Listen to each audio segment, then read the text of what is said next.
this race. Monster run off turn 2. Can't get it to the high side. Here he comes. There he goes. Oh, no, Kansas saves, and here they come to the line. I'm a fortune teller who sees the future, and I see it now. I'm expecting something with Ferrari this weekend, and he ended up at Hendrick somehow. Oh, God. No, please. Oh, God. I don't like that thought. Driving to 5. I can see the goosebumps that just hit Jacob just now. Carson.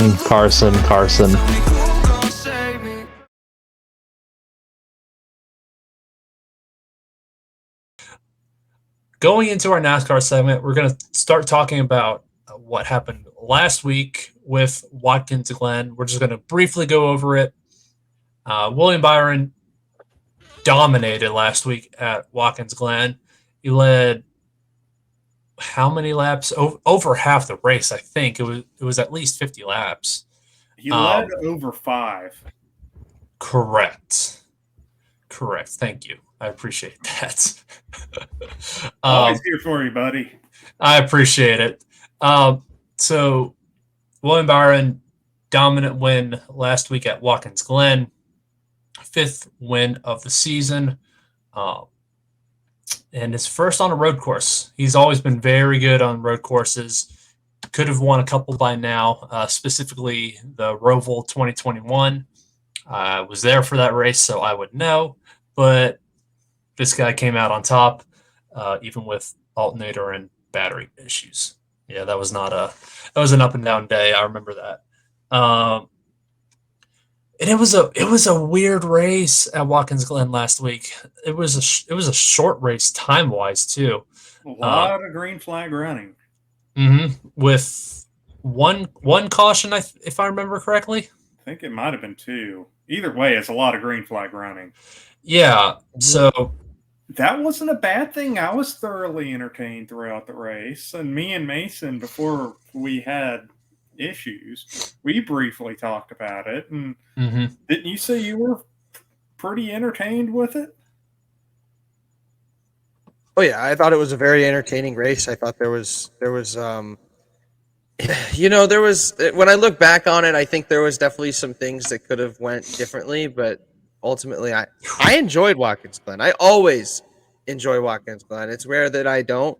And I think that the points battle really did help it a little bit, but yes. I think you take the points battle out of the equation. It's just kind of another day at the racetrack, I guess. But you had that points battle in there. I think that definitely helped a little bit for sure.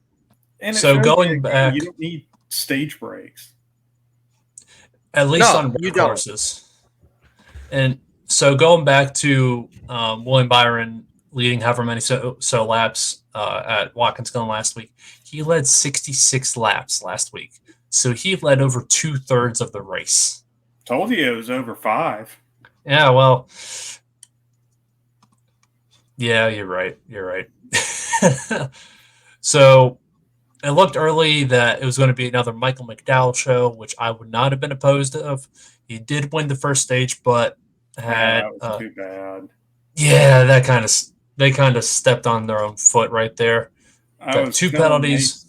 Mason last week. He's probably one of the most likable drivers on the NASCAR grid right now. 100%. Yes. So McDowell got 2 penalties, both on pit stops, which effectively took him out of contention, but had battery issues with like 15 to go, somewhere around there, which literally ended their day. And as we said earlier, there was only one caution. That was for Chase Elliott running out of fuel. He pulled a Ferrari. Technically, Alan Gustafson pulled a Ferrari. But, I'm not going to defend Alan Gustafson because I'm a Jeff Gordon fan. That was pretty bad. Yeah, that was not great. I'm not going to say anything about it just because I'll say something stupid that I will regret. So, and I'd probably have to censor. Say I'm not. Let's just say this. I don't like Alan Gustafson, and I really have never. That's all I'll say. Go ahead, Chris. I forgot. Oh, No. I was just gonna say, at least it gave us a chance for, I believe it's either Steve Letarte. It was Steve Letarte. He was telling us how the fuel cells work, and I thought that was very interesting. Oh, very much so. And Steve Letarte does a great job with that stuff. He's the man. He really does. He's a perfect protege for Larry McReynolds.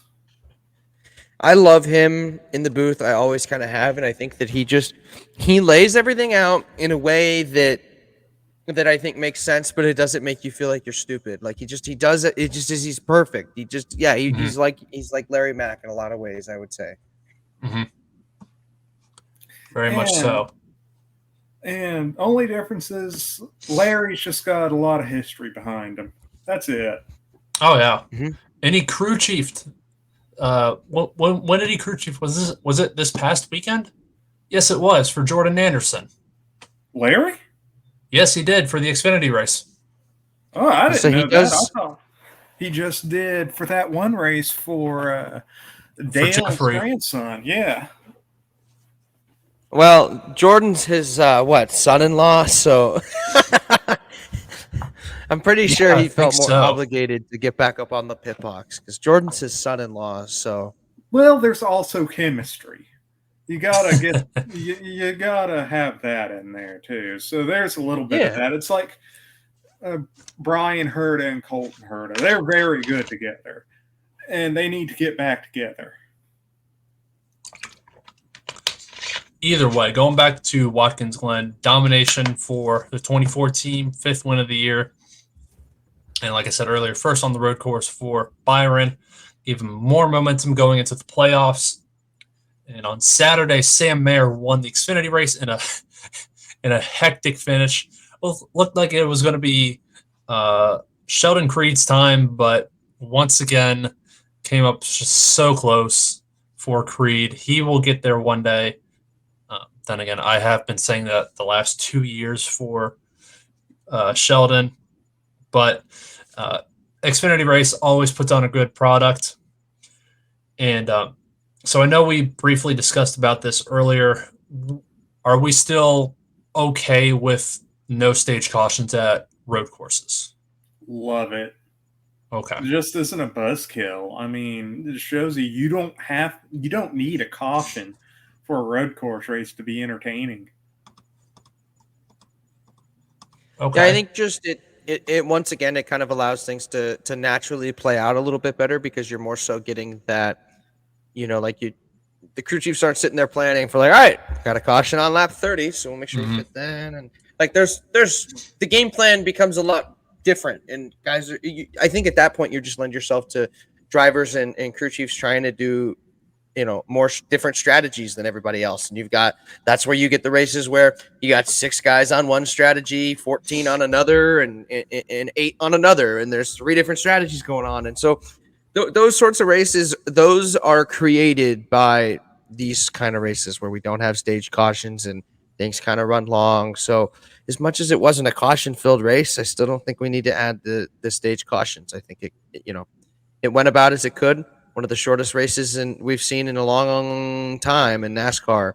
And I think that'll help keep their audience, especially the newer audience, in check in watching, some of these road course races. And, there was a lot of concern. I'll say this, there was some concern about the ratings. The ratings were down a little bit from what I had looked at, but I think that for back-to-back road course races, we had 2 pretty decent races back-to-back. So I'm pretty proud of what we had.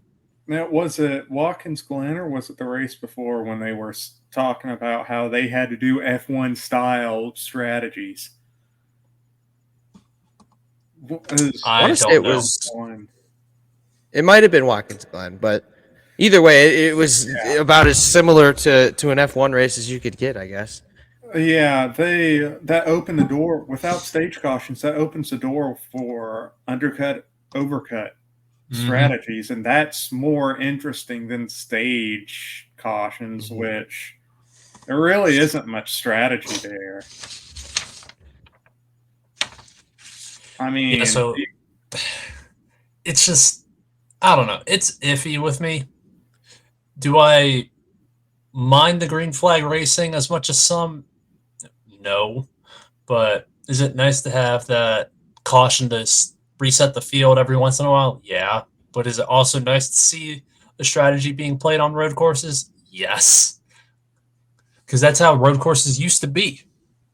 But either way, that was the shortest race time-wise since 1972 at just sitting under 2 hours at 1 hour, 58 minutes, and 44 seconds.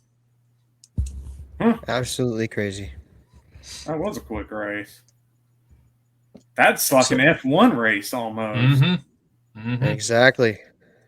Which, like you say, that's not necessarily a bad thing, especially for a Sunday race. Right.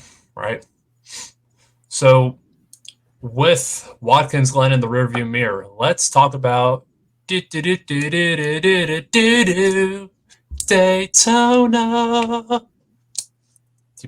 Please tell me you get that reference. No. You do you not get that reference? No. Daytona, USA. Oh. Oh God. Oh man. Pain. Come on. In my defense, I haven't played that game in like 20 years. I have it on. Oh, it's such a good game. Somewhere around here, but it's so stupid at the same time. Anyway, speaking of 20-year-old games, ooh, literally 20 years old. So going right into Daytona, Justin Allgaier won the Xfinity race Friday night. His first win at Daytona and the second win of this season for him, I believe. Oh. I think that's the second win of the season. For Allgaier. Oh. Yeah, I think it's a second win. Because he won the fuel mileage race at Charlotte. Yeah, that's right. I was going to say, we haven't seen too many junior motorsports wins outside of the last few weeks, I would say. The last few weeks, they've really turned it on. But before that, we hadn't really seen much of them. There was concern. And then all of a sudden, here comes Sam Mayer. Here comes, Justin Allgaier. And suddenly we're talking about junior motorsports again. So that was actually a pretty good race Friday night. I enjoyed that. Really good racing Friday night. So that is setting the stage for their playoffs. That that was a good finish. 5/1000th of a second, which is the second closest Daytona finish in Xfinity history. That sounds about right. And then the first one was this one that I went to. Elliott Sadler, Tyler Reddick. Yeah, that's 10/10,000ths of a second. Which'll never happen again. No, not that close. No. So Xfinity Series playoffs, does it start at Bristol or does it happen after Bristol? I can't remember. I believe Bristol is the regular season finale. Okay. So starts at Bristol, I can't even remember what I just said. Bristol regular season finale. So that's going to be a good time. They got 3 races left. Do they race at Kansas? Yep, they have. So Darlington, Kansas, Bristol, and I'm just pulling up the full schedule here just so I have a better understanding, making sure the playoffs do begin at Bristol. So you're correct. Playoffs begin at Bristol. The round of 12 starts at Bristol. So Kansas is going to be that cutoff race. So we're looking at 2 races left for them. Darlington and Kansas both going to be in the next 2 weeks. And then when we head to Bristol, they have their first playoff race. Yeah, and just saw earlier that Larson is going to be running the Xfinity race at Darlington for Hendrick, not Junior Motorsports. So that's going to be interesting. And one more thing I wanted to mention before we move any further with talking about Daytona is that Kurt Busch officially announced his retirement from NASCAR Cup Series racing Saturday, I believe it was. Previously in the 90s. Yep. For last year, he announced his retirement from full-time Cup racing, hoping that he would do a one-off every once in a while, hoping that the concussion symptoms would get better. Seems that is not the case right now. So Kurt Busch has officially announced his retirement from NASCAR, and it looks like he will be staying with 2311 for the foreseeable future as a leadership role. Yeah, that's too bad that he got taken out by a crash. I mean, that just shows you the bad design of the initial version of this current gen car. And that shouldn't happen. He should be still racing. Yeah, if Kurt, if he didn't get hurt, if we're including this year, I think he would retire next year, after next year. I think that would be fair to assume that if he was still racing, he would retire after next year. Excluding Kevin Harvick now, who's been the longest tenured NASCAR driver? It'd be Kyle Busch. Kyle Busch. Man, that's weird to think of because I still remember him when he was really, really, really young. I still remember him when he was in the then Busch series. Mm-hmm. He's been in NASCAR for over 20 years now. Since he was 16. His first race was when he was 16. The whole reason that they had to make a rule about age limits for drivers was because of Kyle Busch. Mm-hmm. I thought it was Joey Logano. No, Kyle was the reason that they had to change it. He rode at 16 at Chicago Motor Speedway, the original oval that was way closer to downtown than Chicagoland ever was back in, I think this was 2000, I want to say. And he did a truck series race there, and then they told him, I think he almost won it, if I remember correctly. He did win it, if I remember. And they told him afterwards he wasn't allowed to run truck series races anymore. That's a good rule, but that's kind of a stupid way to. Yeah, he had to wait 2 years. So he got his first NASCAR start at 16 years old in NASCAR Camping World Truck Series as a replacement driver for Nathan Haslow in the 99 Roush Fenway Ford. This was in 2001 at Lucas Oil Raceway, actually, when he finished 9th. That's good. That's not bad at all. Mm-hmm. So, and that was a long, long time ago. I actually learned they talk a lot about that if you watch his documentary, Rowdy, that documents a little bit about his injury and stuff, but it did document that and it brought that part up and it was actually a really cool thing to learn about and everything like that. I still remember when he and Kurt got into a feud for a while. That was fun. Those were good times. Didn't that get cleared up because their mom had to say something to him at Thanksgiving dinner or something? Yeah, they didn't talk until that Thanksgiving dinner. That was during the All-Star race where they wrecked each other. Yeah. I don't think they're still that close though, are they? They're pretty close. I thought they weren't close at all. No, they're pretty close to each other. Anyway, so ultimately, Kurt Busch has officially announced his retirement from the NASCAR Cup Series competition. Yeah, that's not fun to see. Bad.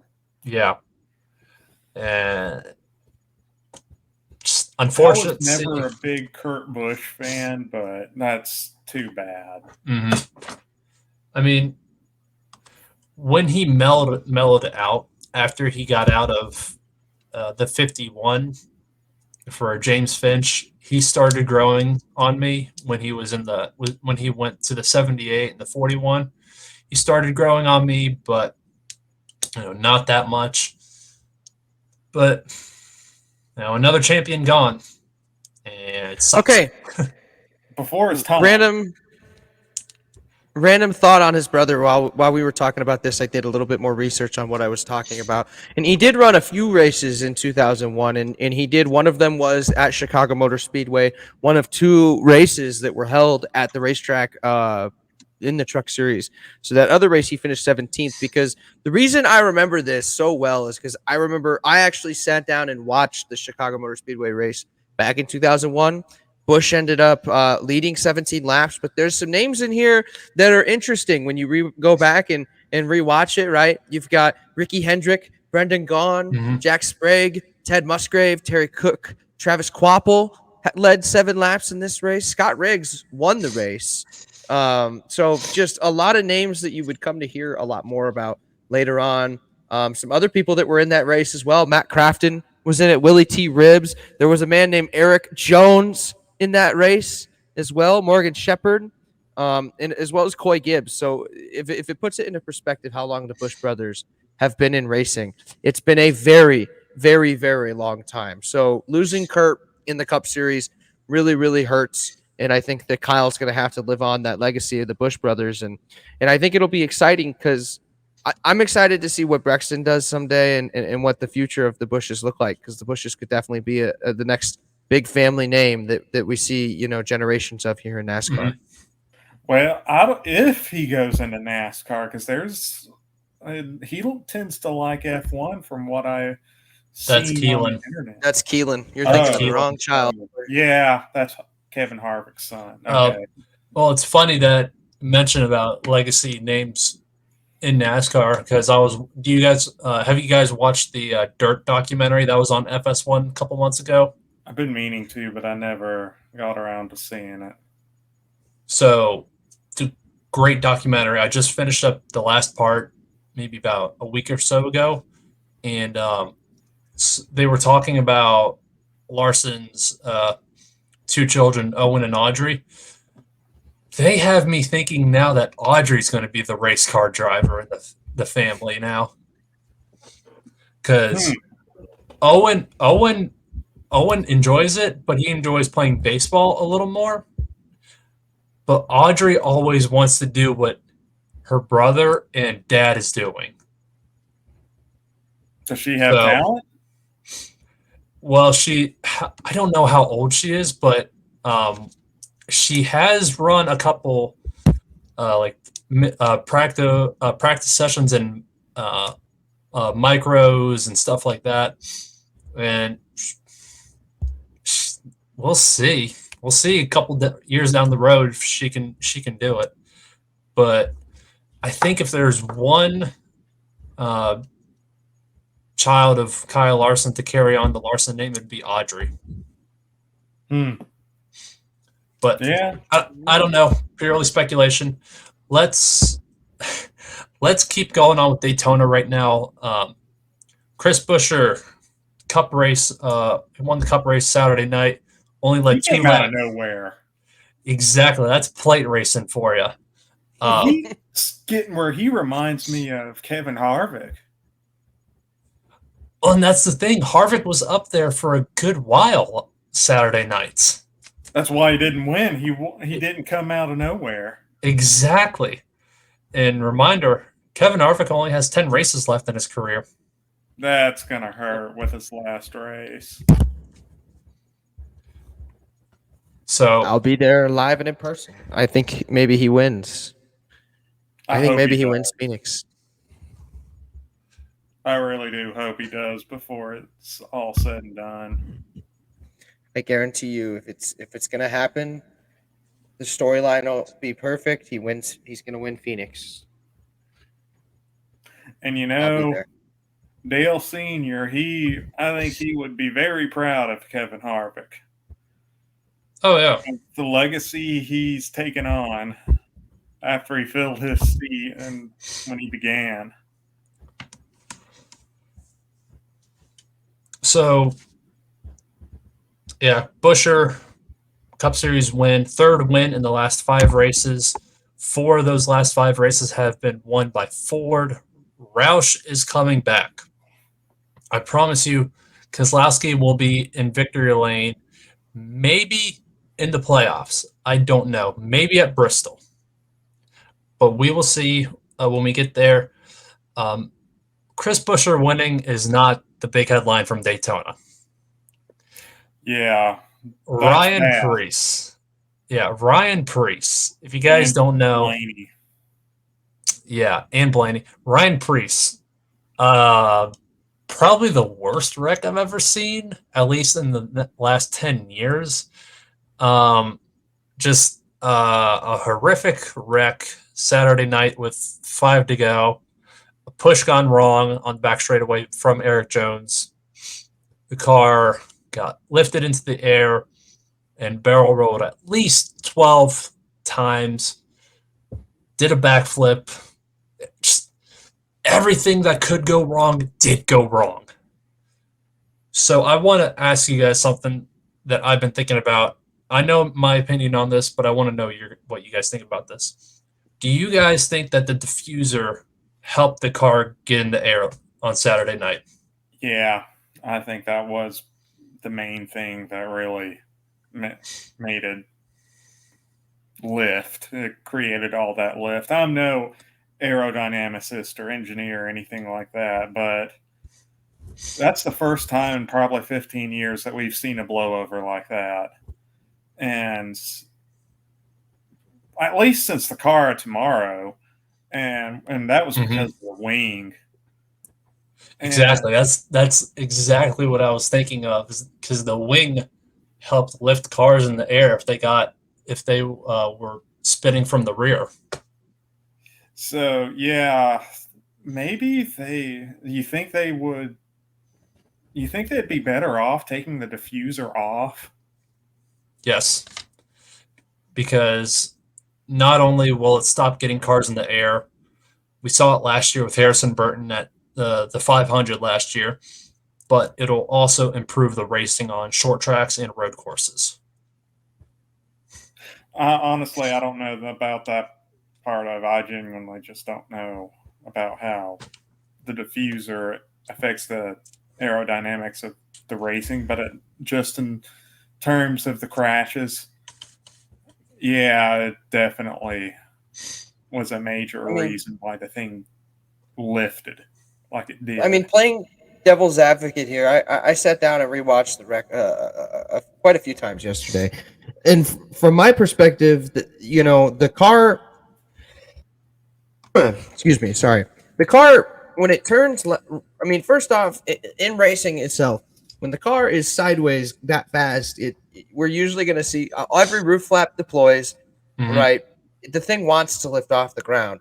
What changes is when he comes off into the grass, so he gets spun, right?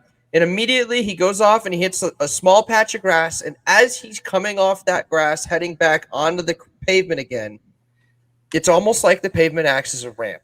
I don't know if the diffuser has anything to do with it, but I think the fact that the grass was there mixed with, I think there's something to do with the grass and the pavement causes that a little bit more. Because in my opinion, when you look at a lot of because this to me looked like a 90s wreck. It looked like Rusty Wallace flipping at Talladega. Yeah, it looked like one of those really scary wrecks. And when you think about all those wrecks, they all involve grass in the infield.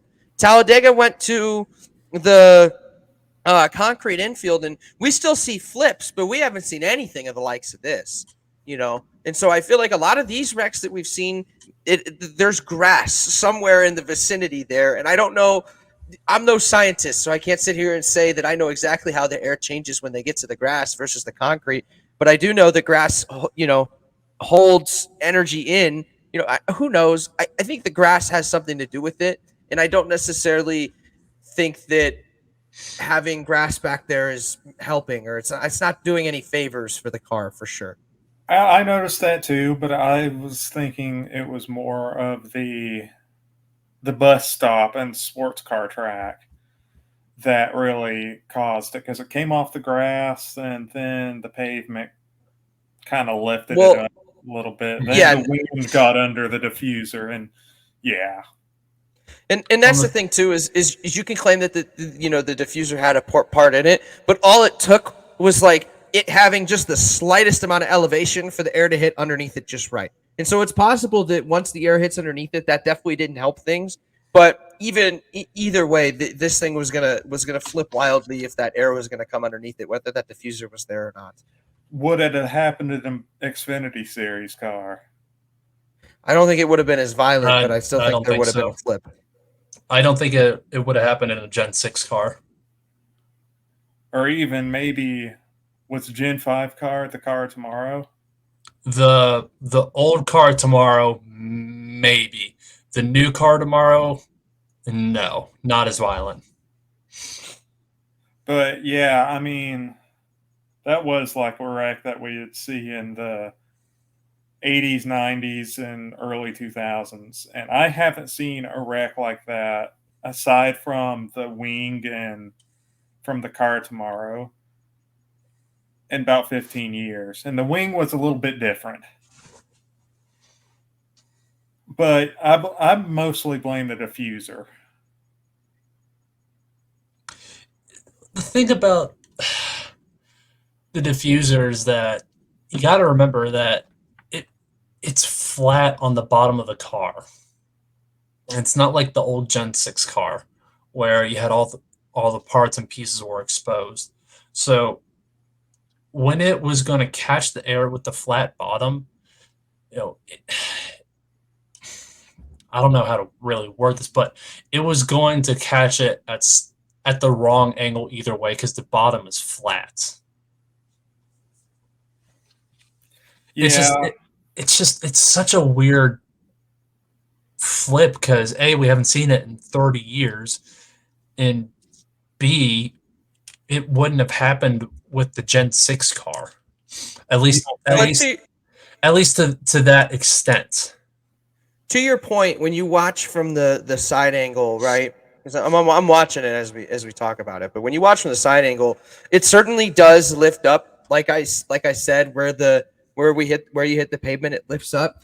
But it's almost like it takes itself a split second, and then it really picks up and throws itself over. So maybe the diffuser does have an effect once the air hits it just right, and maybe that's why we see, because when you do rewatch it, it does. Like he starts flipping a little bit slowly, and then it just really picks up towards the end.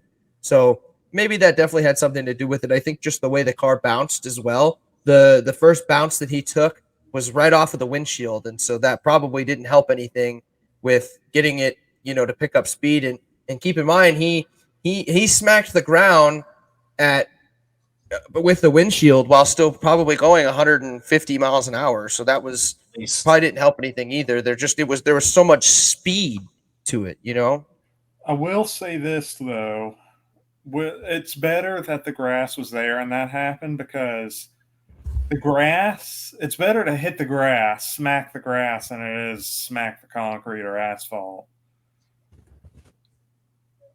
So it is going to be a little bit softer for sure. But yeah, that hasn't happened aside from the car tomorrow, that hasn't happened in at least probably 15, 20 years. And one thing that really, really, really worried me was I didn't see the window net go down. And later on, it turned out the window net was ripped off. Well, and in further watching as well, that window net, when you watch, it is together for the first couple of rolls. It is when the car directly hits down onto that side. There's one smack that it takes where it hits directly on that A-pillar on the driver's side, and then it comes off. So it's not immediate. It doesn't happen right away. It's when he hits on that driver's side. And so obviously me and my family were discussing it last night. Like, what do they do to fix that? Because there's only so much you can do as far as latching the window net down before you have it too far latched, and then they can't get out of the car when there's a fire or something, So there has to be that fine line with the window net. And honestly, when you just rewatch it, it just looks. I don't know how you would fix it. The car just lands perfectly on the pillar for it to break. That might not be a thing that you can fix. It's just one of those things. It's like a crash at Eau Rouge and Radeon. In my personal opinion, it is one of those things that while unfortunate, it's not entirely fixable. I'm looking at it right now.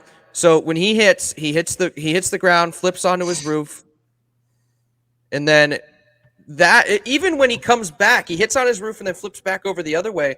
The window net is still intact. It's then he hits, it rolls a little bit, and when it rolls on that side, you then see the window net flapping around a little bit. So, like I said, it's not immediate. What is immediate, though, and what does concern me a little bit, that hopefully it's something that they look at, but that roof hatch, right? That roof hatch comes undone. And upon the initial look, right, we don't see that roof hatch comes undone on the first hit. The first hit is right on top of the car. And then when you see the car again, that whole roof hatch is gone. So that is my main concern, less than the window net. I think with the window net too, it's not like it was in the 70s and 80s where we're worried about drivers having their hands out the window. The drivers are more centered in the car than they used to be. And with all the safety features and everything, it's hard to get your hand all the way out that window. So I don't necessarily think the window net would be the biggest cause of concern, but I think that the roof hatch coming undone is a bigger cause of concern for me. Yeah, I mean, I agree too. I was just saying the window net not coming down initially, that scared me because that's the universal sign of a driver being conscious. And there was a lot of concern with that crash, no doubt. And I kind of see the diffuser as similar to the wing. And I think it's going to start causing problems. And as much as I hate to remove the grass at Daytona, maybe you ought to start thinking about that. I think it's something that should be put into consideration. And I absolutely hate that because runoff areas on tracks aren't visually appealing. I'll just put it that way. I mean, to me, grass on racetracks are fine, but when you're going at that high rate of a speed, something's going to happen either way. Either way you look at it. So a debate can genuinely be made for both sides of it. But like I said, if he would have done that on concrete, that might have been nastier. Yeah, I don't know right now. There are much smarter people than we are working on this. Exactly. Well, I don't know. Well, there should be. There should be. Yeah, there's some things that they might be able to help with that crash, but I don't think that they can fix everything because there's no way you can really fix cars going into the air, whether it be removing the diffuser or just whatever. There's no way that you can really fix cars getting airborne at Daytona or Talladega or Atlanta or wherever. Yeah, I think that's just the nature of stock car racing. It's like a crash at Eau Rouge and Raidillon. You're always going to... if you crash there, it's going to be a big crash, but it's just one of those things that you really can't fix. And the drivers don't want it to change. So, I mean, if they're okay with the risk and there's not a whole lot you can do about it, then that's just part of it. I think when it comes to safety, I think you're going to obviously try and make things as safe as possible, and you're always going to attempt to make improvements, but there's always going to be risk involved in this sport. That's just the way it is, and if there are things that change about this sport over time, it could be every aspect of this sport changes over time. The one aspect that will not be changed is that you always put yourself at risk. It's the risk you take. You're doing something that, let's keep in mind, right? Like, if you play football, you can start playing football 4 or 5 years old, and you're playing rec league football. It's extremely easily accessible to people, right? Racing's not easily accessible. There are not a lot of people in the world that go 200 miles an hour. It's a very, very rare thing. Yeah. Yeah. And even during caution flags, you're still at risk because look at Montoya. Mm-hmm. Yep. I still Car breaks, never know what happens. Well, it's funny that we say that because look at Keselowski. He was doing literal circles under red Saturday I didn't night. know what that was about. The car was on fire. Oh. And the only thing he could do without, getting out of the car was to just, have the car go in small circles. Everybody was going like, what the heck is he doing? I thought I saw that on TV. Then I was thinking, it must be a weird camera angle. Then I saw that online and I was thinking, what in the world? Did he just forget where he is? Right. Then another very concerning thing about that race was the Ryan Blaney crash. Mm-hmm. That one genuinely scared me. I grimaced even before he hit the wall. As soon as I saw him get hooked, I knew it was going to be a bad crash. And we saw that safer barrier flex probably about a foot at least. At the very least. That was... I know you guys are probably way too young if y'all were even born at 2001 Daytona 500. If you were born, I guess you probably don't remember it, but I remember watching that race live, and that brought back some bad memories. And the difference was he didn't get T-boned. Mm-hmm. And I didn't like that crash. Well, and Gibbs took a hard hit too. And then after the crash in his interview, I'm no doctor, but he didn't look right. But that shows you how far these cars have come, though, because 20 years ago, before Safer Barrier, before Hahn's device, that would have been just a carbon copy of what happened to Dale. But regardless, I did not like that crash. That was bad. And No, it certainly didn't look good, that's for sure. Yeah. I don't know. That hit was something. Yeah, that was pretty brutal. And that was the second big hit he's taken this year. In what, 7 weeks, 6 weeks? First being Nashville. Is he in the playoffs? Yes, he won at Charlotte. Yeah, okay, that's right. So looking at the playoff grid right now, if it'll load for me.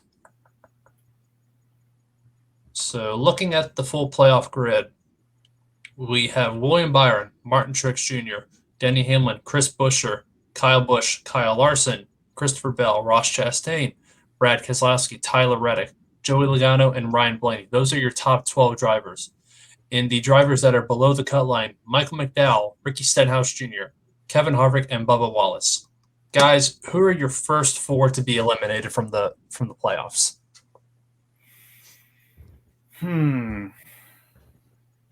First, it's hard to say. I'm thinking. I don't think Bubba will. I think Bubba will make it to the next round. That's bold because he has no playoff points to work with. But I I see where you're coming from because he did win at Kansas last year. And he's been very All right. good lately. Mm-hmm. My picks are Michael, Ricky, Ryan, and Brad. Whoa. Wow. Michael, Ricky, Ryan, and Brad. Look at it. When I look at it this way, I don't think Ryan Blaney goes as deep this year as he has in years past. The man only has – he's got 12 top 10s, but 4 top 5s is concerning, and at some point he's going to need to start finishing in the top 5. And so, they've let a lot of laps, but I need them to put together some more wins. So Blaney could definitely prove me wrong. In Keselowski, he's obviously been consistent, but I don't know, He man. doesn't have the win. He doesn't have the win, and I feel like something could easily happen to him that would, could easily cause him to have some struggles. But I have obviously a lot of faith in Kevin Harvick, and I do have faith in Bubba Wallace right now. I feel like they've put together some really solid weeks, and I at least think he advances to the round of 12. Does he make it much further than that? Well, we'll talk about it when we get there, but I think he's at least going to advance through this round for sure. So it's going to be tough, and I think it's important to remember that, there's not as many – I feel like there's not as much playoff point distribution as there has been in the past. I mean, there's obviously some guys that have really, really pulled it. I mean, Byron and Truex are up 36 points, but, it's all close. Everything's within reach. And Chris Buescher, Kyle Busch, they could easily have a problem, and suddenly they're in jeopardy. And so I think, just finish the dang race and don't finish in 30th. Just get a nice top 10, walk away from uneventful weekends are good for the next 3 weeks. I'm sitting here. I want to see before I make any definitive predictions. I can't see. I'm on NASCAR.com right now, and I'm looking a little bit too hard, and I can't seem to find the. It's under Go to standings and then view playoff standings. Yeah, I just saw that. Big standings button. Yeah, I just saw that. All right, so these are my picks. I'm seeing Kevin, Ricky, Michael, and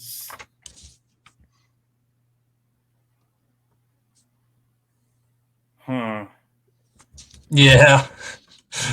That last one's a little tough.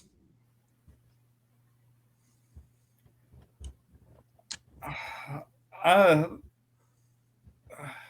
thinking Joey. I was also considering Joey. Yeah. Wow. Okay. Because he's a lot lower than I would have thought. And he's kind of not been very relevant in the last few years. He only has the one win.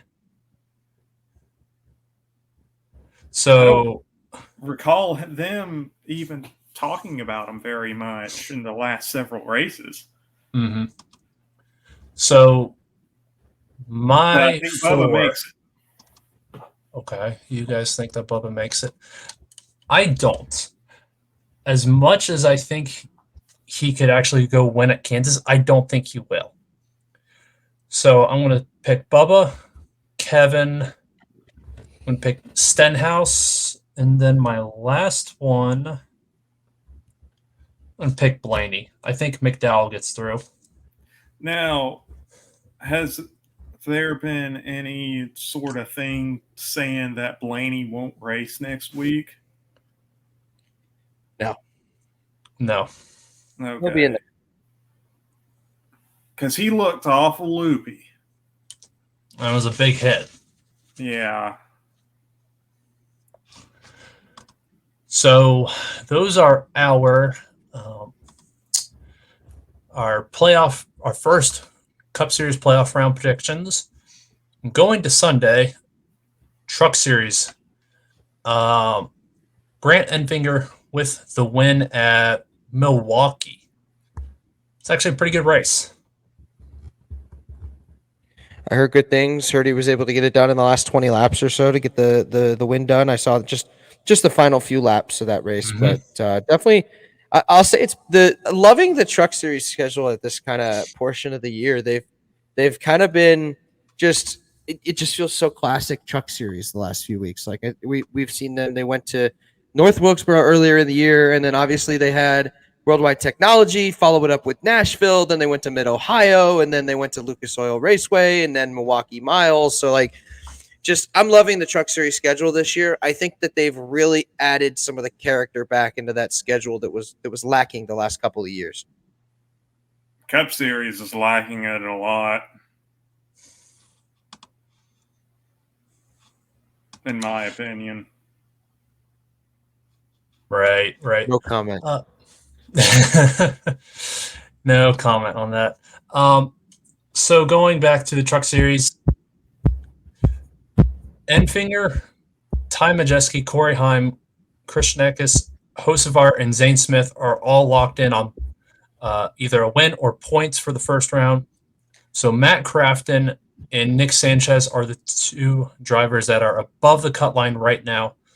Ben Rhodes and Matty D are below the cut line. DiBenedetto is 20 below the cut line. Ben Rhodes is 3 below the cut line. And their next race is Kansas. Yes, Kansas. So goodbye, Dibby, and goodbye, Ben Rhodes. Yeah. Did I say Ben Rhodes? I think I did say Ben Rhodes. You did. Okay. It's funny, Enfinger, he always becomes my rival on NASCAR. I don't know why, but he somehow always, me and him somehow always get into a feud.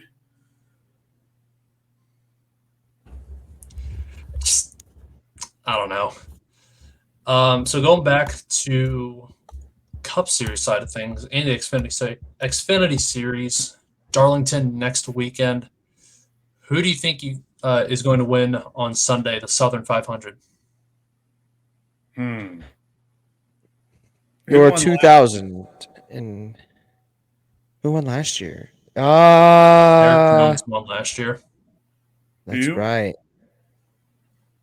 Who was it? Eric Jones. Alrighty, folks. Your 2023 Southern 500 champion is going to be none other than Tyler Reddick. Wow. I'm going with Tyler Reddick this weekend. Tyler Reddick for the dub. Okay.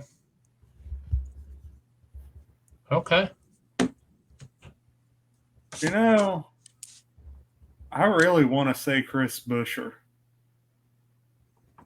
Oh, yeah. Win number 4 back-to-back again. I mean, Do it's it, possible. Chris, because then I know at least I won't have to worry about you beating me in picks this week. Pick him. I also really like Bell for some reason. Okay, that's fair. Toyota always runs good at Darlington, and I think that Bell could easily win. So I can give you that one. I'm torn between 3 drivers: Truex, Buescher, and Bell. If I were you, I'd go Bell. This isn't an MTJ weekend coming from the guy who knows when MTJ is going to win every week. So I'm leaning towards Buescher, honestly. Buescher? Yeah.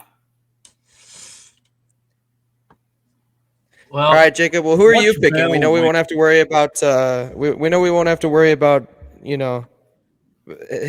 Chris's pick. Jesus. Hey, it's not a knock on Chris Buescher, but damn it, if he wins like a 4th race in a row, fine. I'll just pick him as the champion at that point. Jesus Christ. Wait, he's won? Right?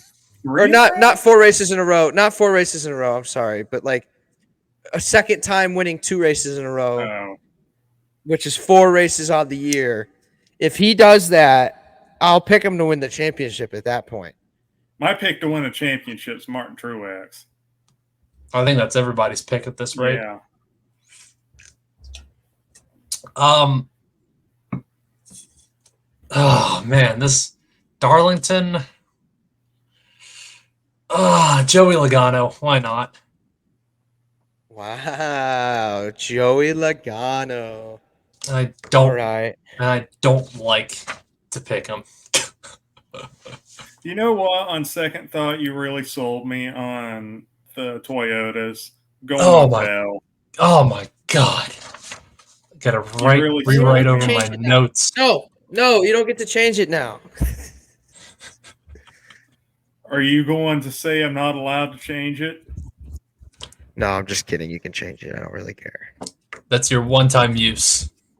You're not going to win this week anyways, all right? You're not going to win this week anyways. My pick is going to win this week.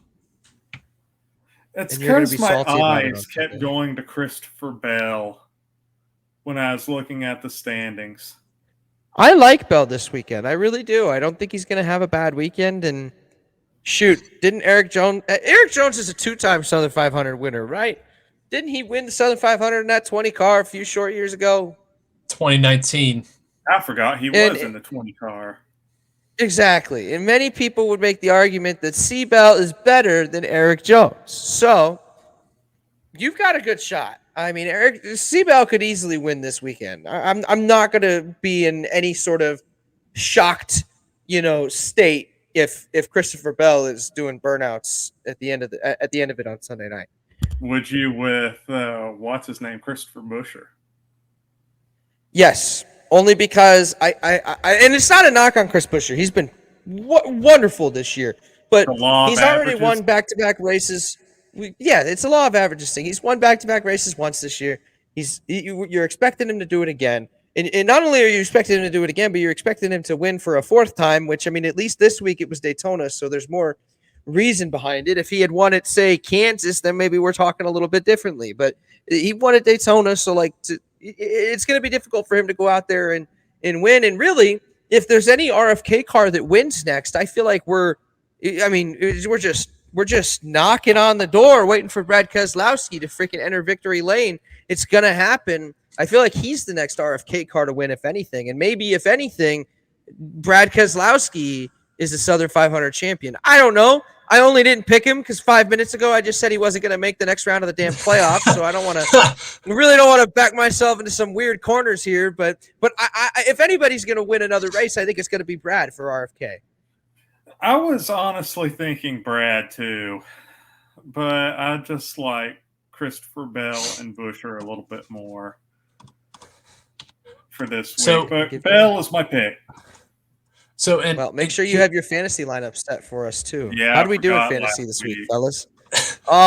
Chris is way behind. Yeah. I didn't even set my lineups because I forgot, and I'm still winning.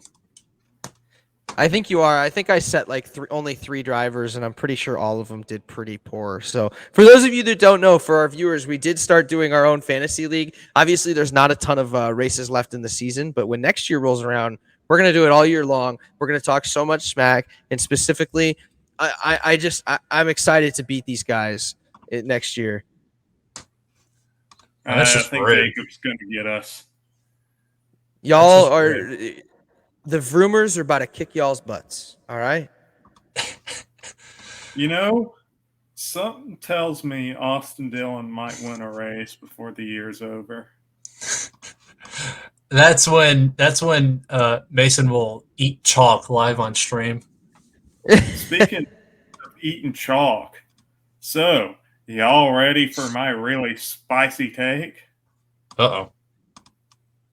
This is completely without a good segue on it, but I was doing some thinking lately, and I was thinking about the classic NASCAR drivers when I was growing up versus the current drivers. I started thinking about Dale Sr. I don't think who would have guessed that? Yeah. I don't think he would like Kyle Larson. And I was thinking about this too. Didn't we talk about that a couple weeks ago? We may have mentioned it. I don't know, but I was really thinking about it, and I started thinking about how Kyle Larson was rubbing on, I forget who it was, at probably the end Hamlin. of the race. But I think Dale Austin Sr. Dillon. Yeah, it might have been. I think it was Austin Dillon. But I think Dale Sr. would think Kyle Larson's a pushover. You did say this. That's you did say funny. This. I remember this. That's funny because Dale Sr. was never afraid to push anybody around.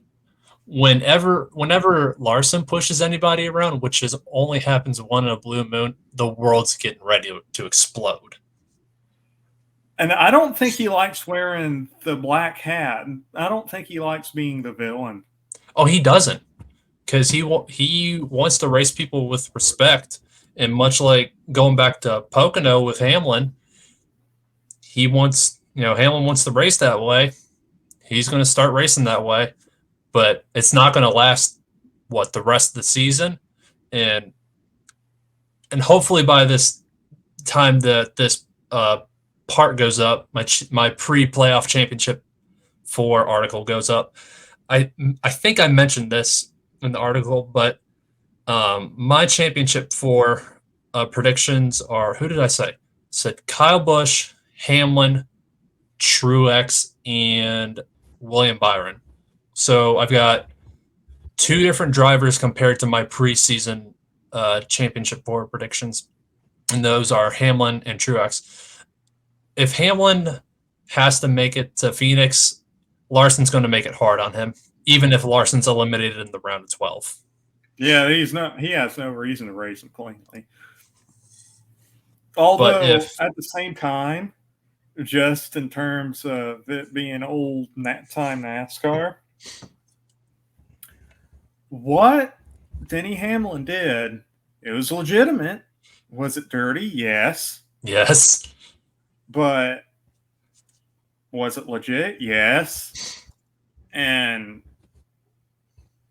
that's just one of those things. And I think Kyle Larson, I do believe he's a little bit of a pushover, and I think he's easily bullied.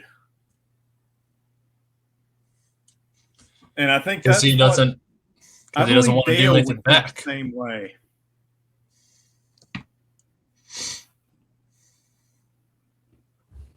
That's bold, my friend. Jacob, what do you think?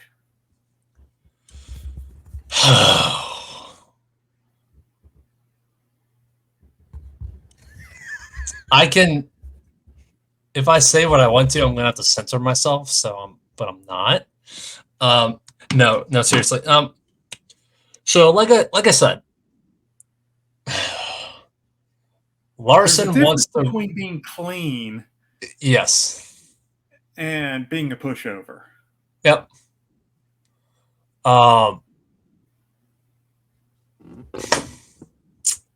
What Hamlin did at both, well, actually, Kansas and Pocono were kind of two different scenarios. Kansas was just kind of like, I don't think Hamlin meant to turn Larson into the wall in the final lap. He just wanted to bump him and going into turn 3, like how Kevin Harvick did to Jimmy Johnson at Fontana that one year, to give him more speed going into the corner so he would completely miss it. I think that's what he was wanting to do. But Pocono, that was dirty, obviously. But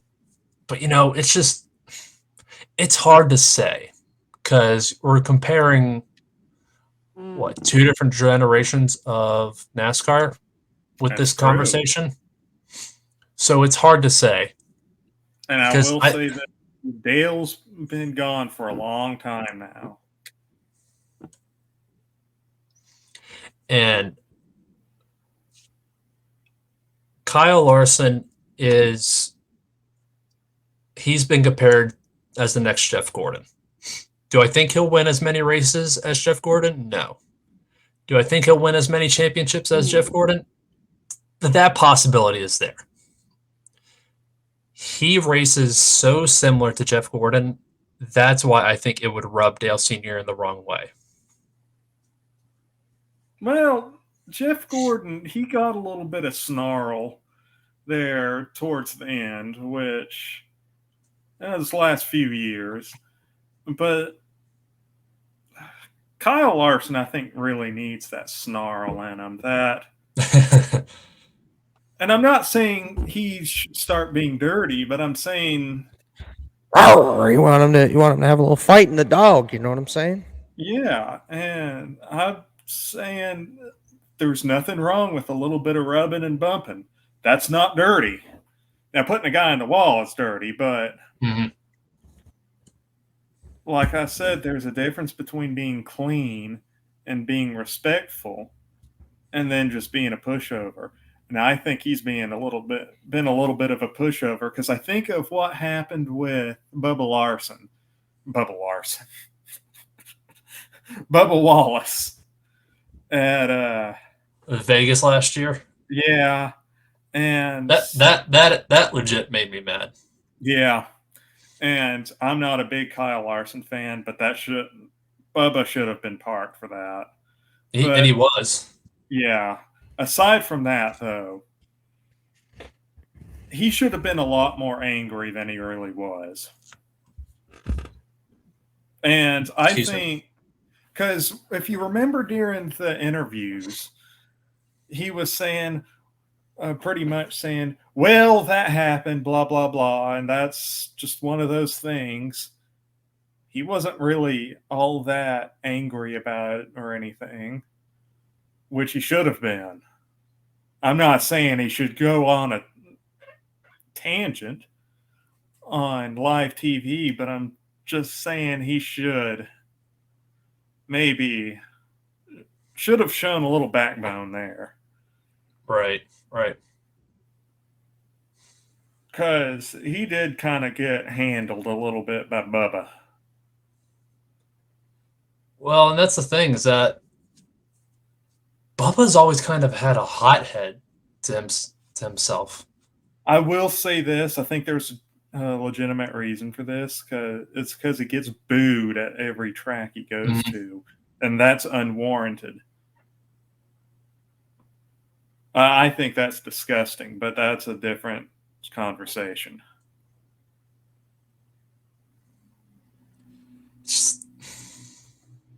And he's kind of forced into being the villain.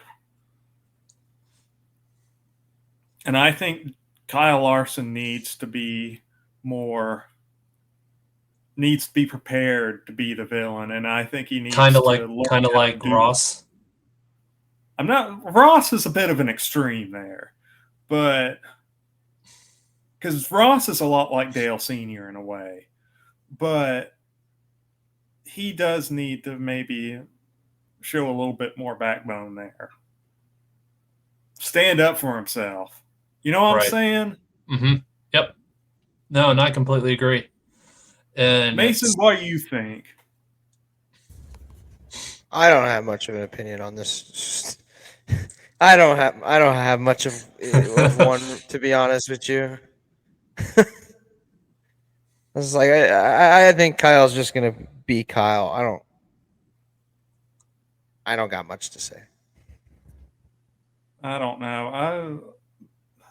I just don't think he would have fit in well with NASCAR 20 years ago. I don't know if he would have fit in well 10 years ago.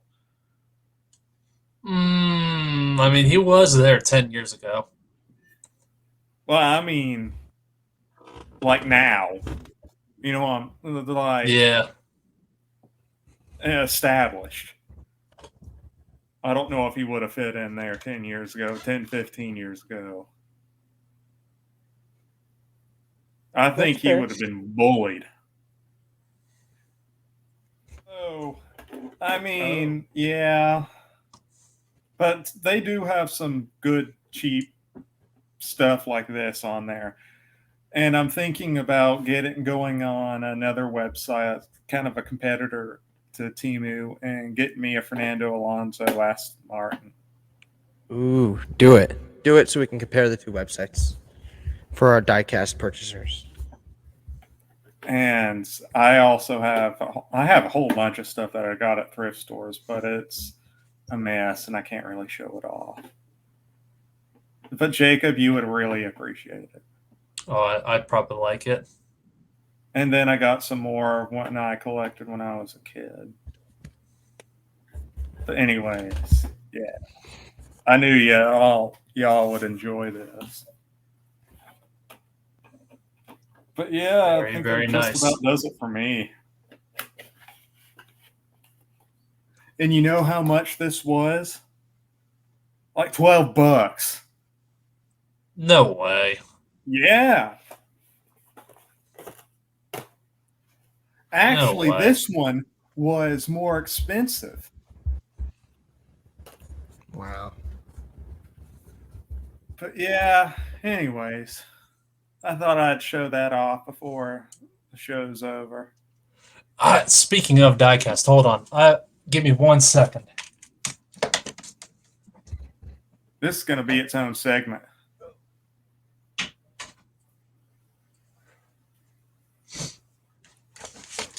This is going to be a bonus segment for everybody.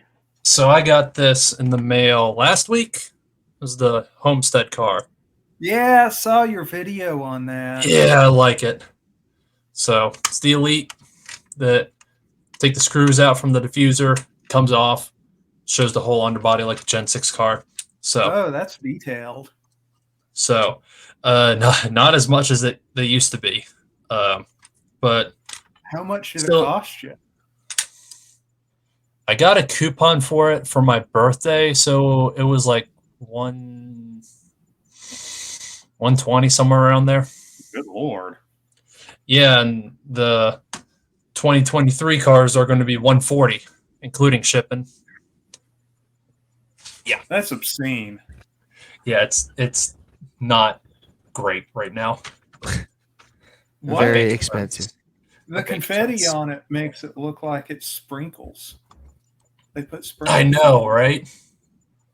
Makes me want a sprinkled donut. Well, you should look at the renders for Buescher's diecast from Saturday night. It's confetti caked. Like the front windshield, you can see the front hood, you can see the Fifth Third logo on it, but you cannot see the rear windshield at all. You know, I hope Brad wins just because I really like the Castrol car. That's such a good looking car. That black and green and the chrome 6. All right, guys, if we don't have anything else to add on, I think that'll do it for us. Yeah, I think that's about it. Follow me over on Twitter and at Mace Hollywood, and check out my articles over on our Back Sports page. Football season's starting up. Got lots to talk about. Follow me on Twitter, CJ the Line, and I might be doing Christopher Shoemaker on Back Sports page, and I might be doing a new article soon. So yeah, keep an eye out for that. Yeah, you guys can find me at JWBark24 on Twitter and Instagram, and you can find me in the motorsports section of BSP. Got plenty of articles coming out soon, especially this week with playoffs starting next week for the Cup Series. So got a preview for that coming up, Championship 4 predictions, like I said earlier. If that isn't out by the time this part goes up, we'll see. But either way, guys, my name has been Jacob Barker, once again joined by Mason Wood and Chris Shoemaker. This has been Coming to the Line. Hope you guys have an awesome day, and thank you for joining us. Catch you guys on the next episode. See y'all. Checkered flag, here they come. Have fun, make new friends.